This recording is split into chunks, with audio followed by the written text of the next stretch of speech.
It's March 11th here in Seoul, and I'm Kim Dami. We begin with these stories making the headlines at this hour, starting with possible recession risks in the U.S.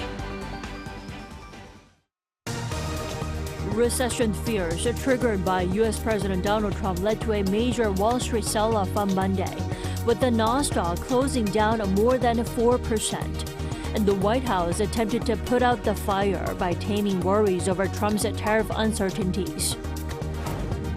North Korea on Tuesday continued to lash out at South Korea and the U.S. for their 11-day joint military drills. The regime, however, made no report on its ballistic missile launches detected the previous day. South Korea is under a heavy blanket of fine dust, with yellow dust continuing to flow in from China, pushing authorities to issue spring's first emergency fine dust reduction measures in the metropolitan area.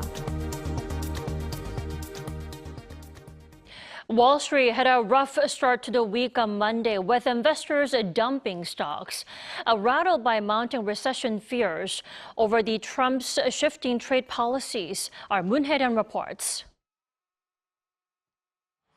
Wall Street saw an ocean of red as investors began selling their shares as soon as financial markets opened Monday amid heightened fears of a U.S. recession. The benchmark S&P 500 shed 2.7%, while the tech-heavy Nasdaq showed its biggest drop in more than 2 years as it slumped by 4%. Big tech stocks, including Apple and Microsoft, both members of the so-called Magnificent Seven, were at the center of the selling. Tesla plummeted by more than 15%, while chip giant Nvidia fell by more than 5%.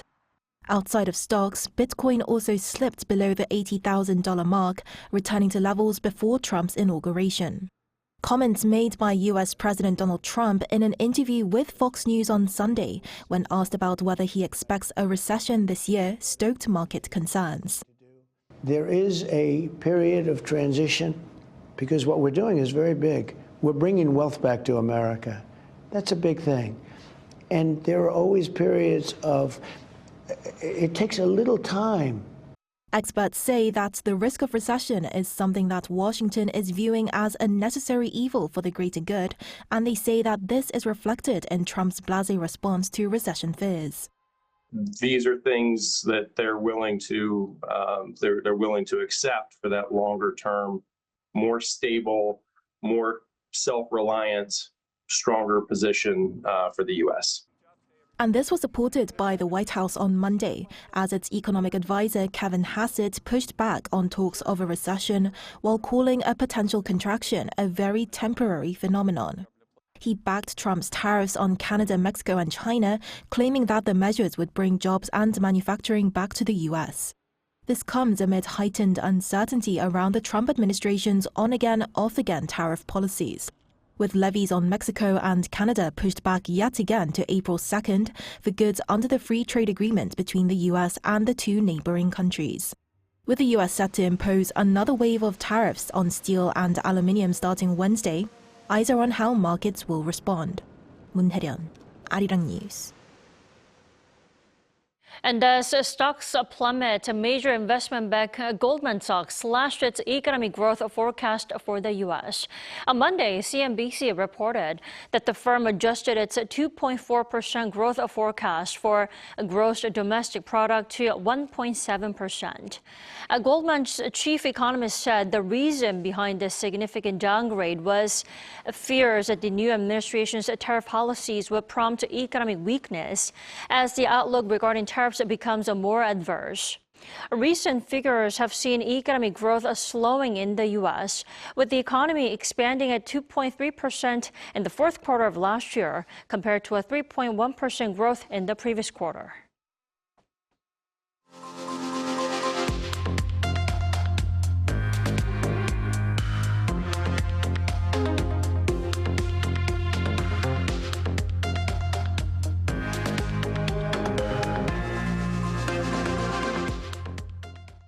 North Korea has not addressed its latest missile launch conducted on Monday, something it typically does the day before, the day after. Instead, the regime's media have focused on condemning the ongoing South Korea-U.S. military drill. Our Choi Min-jung reports. North Korea fired what are presumed to be multiple close-range ballistic missiles toward the West Sea on Monday, but the regime state media has remained silent about the launch. As of 7 a.m. Tuesday, the regime's Korean Central News Agency and Rodong-Sinmun had yet to report on the missile launch conducted the previous day. North Korea typically acknowledges its ballistic missile launches the following morning through state media, often framing them as test firings. However, this time it has made no mention of the launch. Instead, the KCNA criticized the ongoing South Korea-U.S. Freedom Shield joint military exercise. It labeled the exercise a provocative and confrontational war rehearsal and denounced the drills as the largest ever joint military exercise carried out in an unprecedentedly reckless manner. It also claimed the exercise clearly exposes who is responsible for escalating tensions on the Korean peninsula. The Rodong-Sinmun called the drills a nuclear war exercise, citing the mobilization of advanced nuclear weapons. The criticisms come as Seoul and Washington's annual Freedom Shield exercise kicked off on Monday. Following the North's launch, the U.S. Indo-Pacific Command issued a statement calling on Pyongyang to refrain from further unlawful and destabilizing acts. It added that U.S. commitments to the defense of South Korea and Japan remain ironclad. The EU also denounced North Korea's latest ballistic missile launch, stating that it threatens regional security, heightened tensions, and violates UN Security Council resolutions. Choi Min-jung, Arirang News. So, as our Choi Min-jung reported, this is quite unusual for North Korea, considering the North normally publicizes its missile launches the following day. Let's turn to Stephen Norper, president of Asia Dialogue, to read behind the intentions. Welcome back. Thank you. Delighted to be here. Thanks for joining us. So why no mention? Although this is no surprise that North Korea is slamming South Korea and the U.S. for the joint military drills. Certainly, and that is likely their main focus. They really want to keep the eye on their criticism of the exercise. They know that there has been some fissure in U.S.-South Korea relations over the martial law issue and the fact that the U.S. was not appraised. And they're interested in moving forward with Donald Trump in talks, though not mentioning it overtly. So by going ahead and launching, they show strength from their perspective. In refraining from too much mention, they provide some wiggle room should the Trump administration approach them and try to open doors in terms of talks. This is the type of thing, too, that was on the table for negotiation before. If we remember, they ceased exercises, and that may also be part of the intention of the DPRK in trying to play this down, showing on one hand a muscularity, and on the other hand, maybe taking a slightly quieter tone in terms of its pronouncements about the missiles themselves, which were close-range missiles. So this joint drill that North Korea is clearly not happy about. The Freedom Shield is an annual drill, but what makes this year's edition more noticeable and possibly noteworthy? Well, more noteworthy is the fact that we have a huge transition in Washington, that the international alliances are shaping up differently, and the DPRK may see itself in an advantageous situation relative to the rapprochement between the United States and Russia.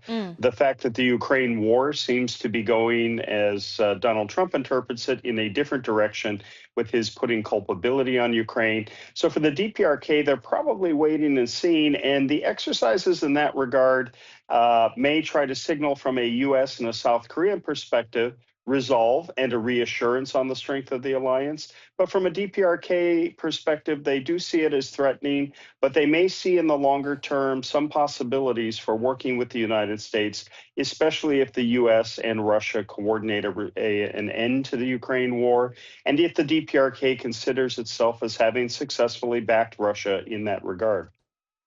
Well, I do have to point out live fire drills will not take place this time after South Korea's KF-16 fighter jets accidentally dropped bombs on a civilian village last week. Now, should this be a concern for conducting joint drills and possibly boosting the readiness posture?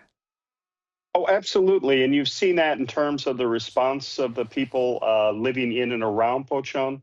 And these types of things are always risky, right? They carry a certain level. So de-escalating is important. And as you've mentioned, the real takeaway from these exercises may likely be that accident and the fact that it did create quite a situation, which now has been apologized for by the Air Force chief, but is something that will be continually addressed as we look at issues of safety. Remember, safety around conventional weaponry, around exercises like these, but let's also not forget, especially at a time when the DPRK may be considering nuclear tests or other things to up its ante with Washington, that there are also nuclear safety and other issues. So when we're talking about such heavily militarized activity around the DMZ, it's important to remember that there is a risk attendant to that. And so we need to try to find ways to cool that, and clearly holding off on more live fire is an important step. Indeed. Now, going back to what you mentioned, I'd like to delve deeper into what is on Trump's mind at the moment. He seems pretty occupied with the Ukraine crisis and also the tariffs. When will Trump turn to North Korea and related issues on the Korean Peninsula?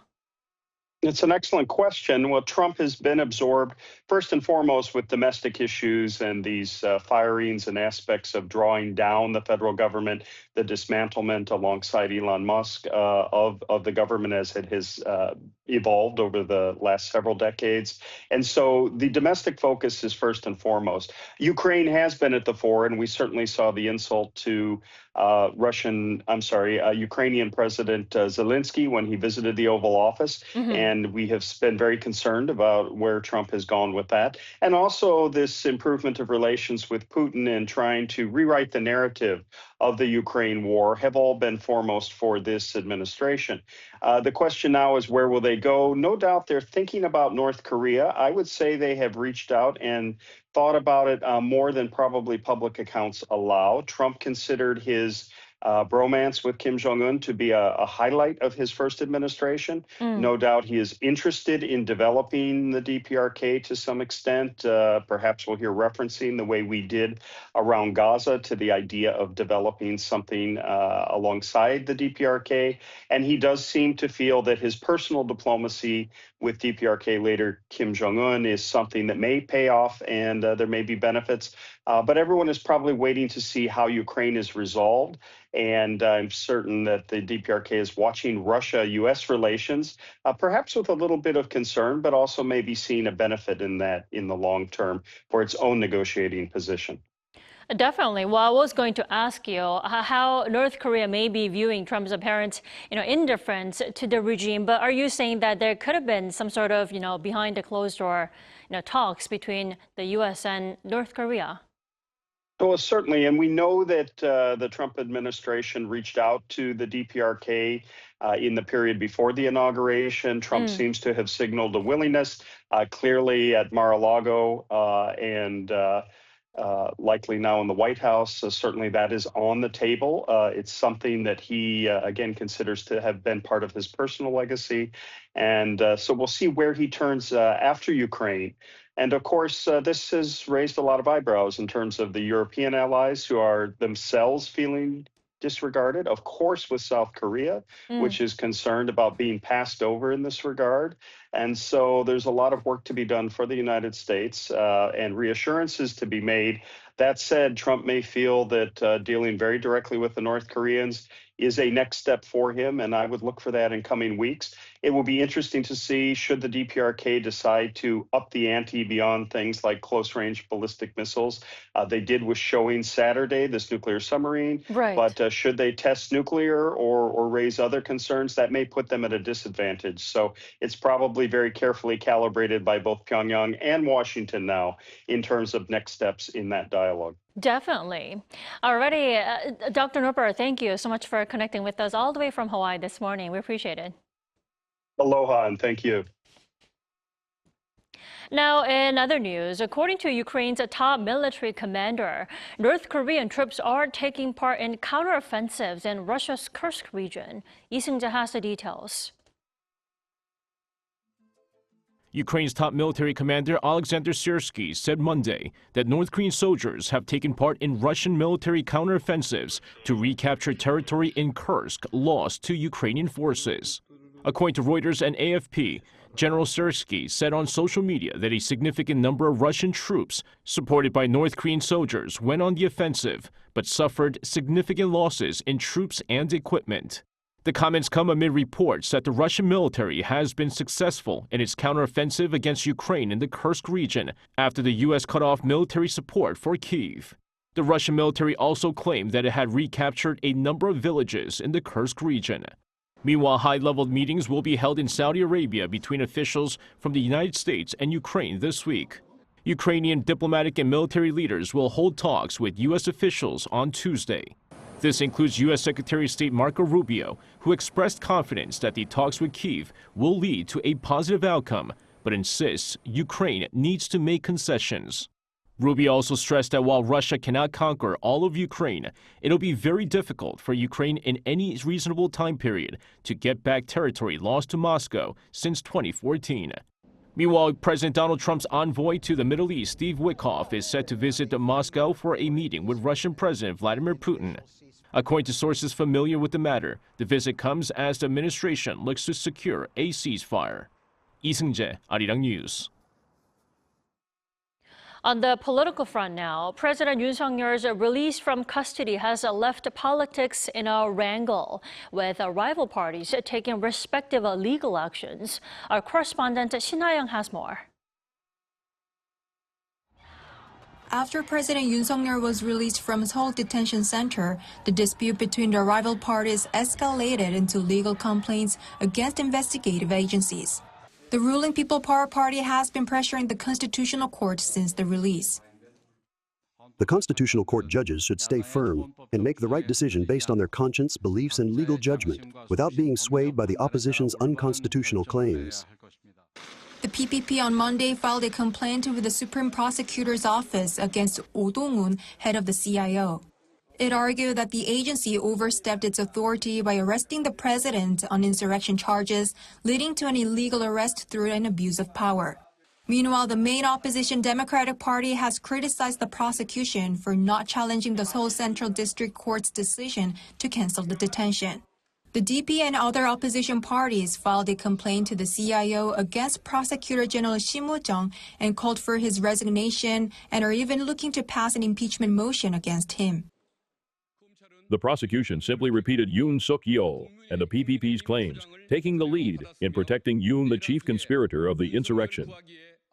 In response to the opposition's pressure, Prosecutor General Shim said on Monday that his decision not to appeal the court ruling was based on due process of law. The court clearly ruled that it violates the principles of warrants, due process, and the principle of proportionality. We felt that raising more constitutional issues by filing an immediate appeal wasn't the right thing to do. Shim stated that his decision did not justify his resignation or impeachment, adding that he would respond accordingly if the National Assembly moves forward with impeachment. Shin Ha-young, Arirang News. In the meantime, building on decades of the Seoul-Washington alliance, the National Assembly has opened an official bipartisan group that aims to strengthen engagement with American lawmakers. Our political correspondent Lee Si-hoo reports. A first in over 76 years of its history, South Korea's National Assembly on Monday celebrated the launch of an official bipartisan group of lawmakers aimed at strengthening interactions with the members of the U.S. Congress. It is now time for parliamentary diplomacy to shine its light. I ask that you communicate closely and strengthen the alliance between South Korea and the U.S. I, too, as the Speaker, will support your efforts along the way. Speaker Woo, in his congratulatory speech, shared his optimism for greater diplomatic endeavors between the two countries' legislators. Over 160 South Korean lawmakers have joined the new exchange group to engage with 180 of their counterparts in the U.S. Senate and House of Representatives who are part of the Korea Caucus. Joseph Yoon, the U.S. interim ambassador to South Korea, also highlighted the importance of cooperation between the two at the event. On the agenda this year are comprehensive trade talks, also involving major firms and think tanks, as well as group visits to the U.S. Lee Si-hoo, Arirang News. Spring's first emergency fine dust reduction measures have been issued for South Korea's metropolitan region. And the Ministry of Environment issued the emergency measures on Tuesday due to the high concentration of fine dust in Seoul, Gyeonggi-do province and Incheon areas between 6 a.m. and 9 p.m. With the measures in place, grade 5 emission vehicles will be prohibited from operating, while work at construction sites must be scaled back. A higher level of fine dust is expected to continue until Thursday due to an inflow of yellow dust from China.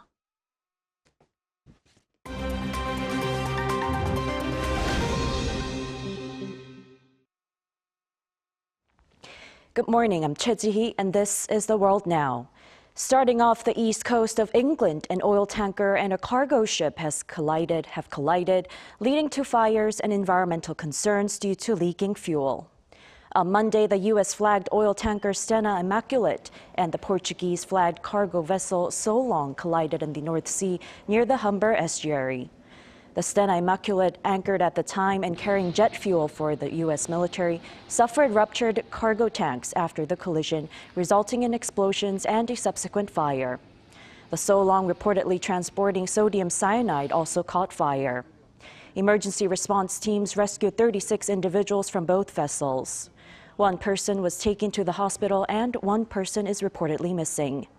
Experts are currently assessing the environmental impact of the collision, noting that while the leaking jet fuel evaporates more quickly than crude oil, the potential release of sodium cyanide presents additional risks.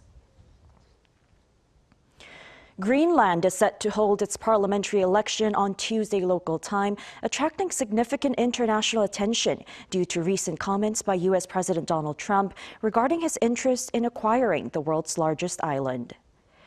Greenland's electorate will vote to fill all 31 seats in the parliament on Tuesday. Approximately 40,500 of Greenland's 57,000 residents are eligible to vote, and some Greenlanders cast early ballots on Monday. The election's central issue is whether it should pursue independence from Denmark, as the island remains a self-governing territory of the country. Recent statements by U.S. President Donald Trump proposing that Greenland could join the United States have intensified this debate. The election's outcome is unpredictable, with Greenlanders emphasizing their right to self-determination amid external pressures. In Guatemala, the country's volcano of fire, located 53 kilometers from the capital Guatemala City, erupted on Sunday night local time, prompting authorities to evacuate almost 300 families and caution that an additional 30,000 residents could be at risk. The 3,763-meter volcano, among Central America's most active, expelled gas and ash high into the atmosphere, leading to the closure of nearby schools and a major roadway connecting local communities. Emergency services are on high alert and are closely monitoring the situation. An eruption in 2018 killed over 190 people and left approximately 230 missing.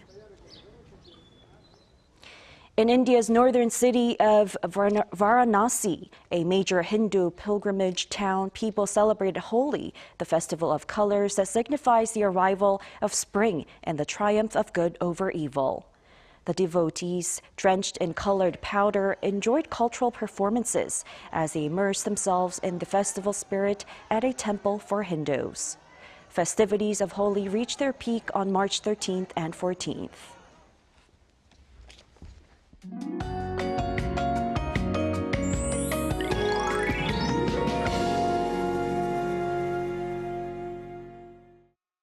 The warm spring vibes are sticking around, but so is the dusty air, especially across the western parts of Korea. While emergency fine dust reduction measures are in place in the capital area, and I saw many people without a face mask on yesterday, assuming many would rather enjoy spring warmth. But Chungcheong-namdo and the capital region will be trapped in high levels of dust all day today, so please keep it on. After a chilly start, temperatures will rise rapidly, and Seoul will see a high of 15 degrees Celsius this afternoon. And tomorrow, we are expecting some spotty rain in the capital region. And this afternoon, Seoul will see a high of 15 degrees. Daejeon, Daegu at 17. Gyeongju, Gwangju will see a high of 18 degrees Celsius.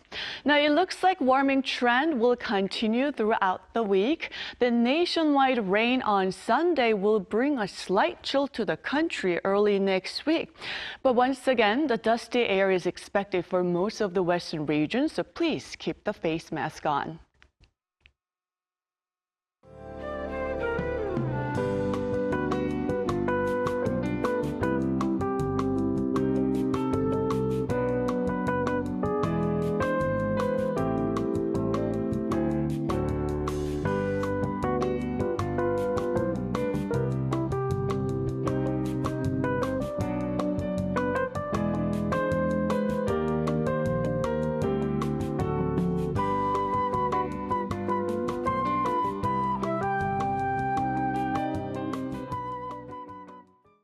That's all we have for our morning edition of Arirang News. We'll be back with more stories making the headlines at 5 p.m. Korea time. Thanks for watching.